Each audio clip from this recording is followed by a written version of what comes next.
Good afternoon.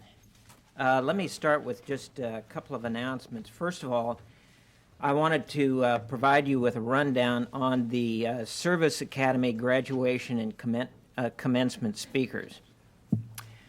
Starting tomorrow, May 24th at 10, at the United States Naval Academy, where the address will be given by General John Shalikashvili, the chairman. Then next week on Wednesday, General Fogelman, the Air Force Chief of Staff, will be speaking at the Air Force Academy. That's Wednesday the 29th. That one is at 11 a.m. And then on Saturday, June the 1st at 10:15, the address at the U.S. Military Academy at West Point will be given by Dr. Perry. And you can contact the services or the academies for more information on those graduation events. Mike, could we make some effort to have this Shelley speech fight back? It shouldn't be too hard for the facilities. We will see what we can do for you on that. All right, be helpful. Thank you. I also want to advise you that Secretary Perry today announced that Lieutenant General Arthur E. Williams, United States Army, will be placed on the retired list in his current grade. General Williams will retire after completion of more than 33 years of service. Since August of 1992, he's been serving as the Chief of Engineers and Commanding General, U.S. Army Corps of Engineers here in Washington, D.C. And with that, I'll try and answer your questions. Yes, Charlie. There are reports that Milosevic in Yugoslavia might be preventing General Mladic from returning from Belgrade to Bosnian Serb territory. Have you anything on that? I have nothing that would confirm those reports. Well, you checked? I mean, I have indeed checked, and as I say, I have nothing that would confirm those reports. Have U.S. or I-4 military forces been put on alert to look out for Mladic, given the fact that he is not in Bosnian Serb territory now and might be trying to get back on that? Charlie, I've also seen reports that indeed he is in Bosnian Serb territory. By reports? You mean press reports? Press reports. That's correct.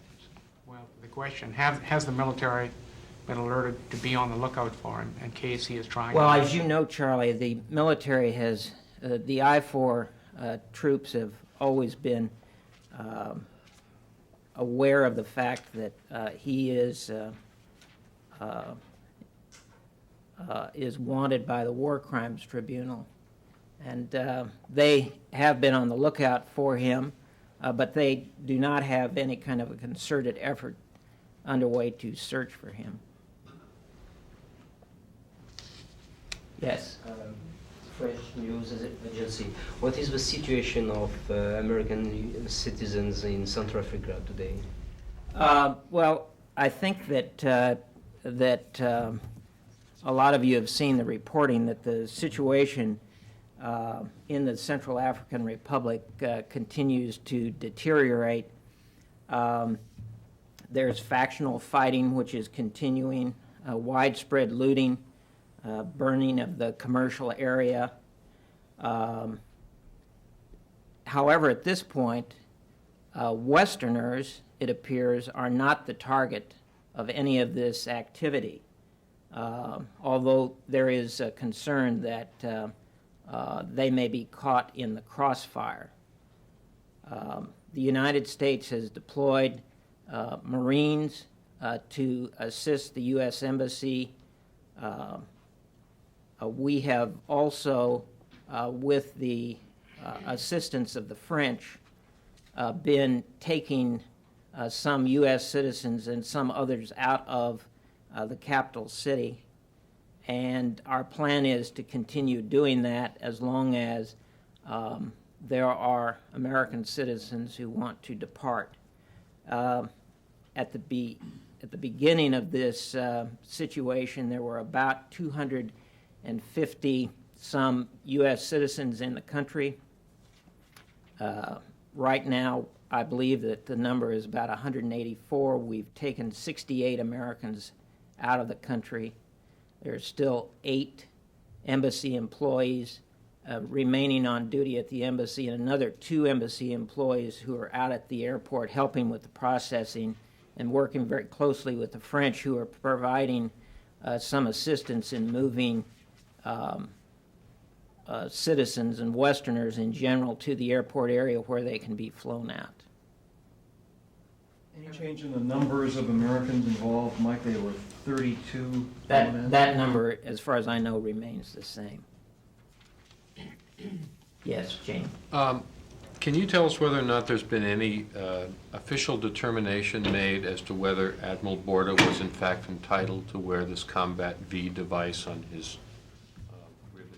I think everything that has been said on that subject has already been said, and I have nothing to add to it. So there's no official determination? No one has Jamie, determined the answer to that I question? can only say it again. Everything that's been said on that subject has already been said. Yeah, Chuck? Got kind of a narrow question. If you don't know anything on hand, maybe you could take it. I've heard that Dr. Alvin Bernstein, the director of the Marshall Center in Garmisch over in Germany, had a meeting Tuesday with Deputy Secretary White.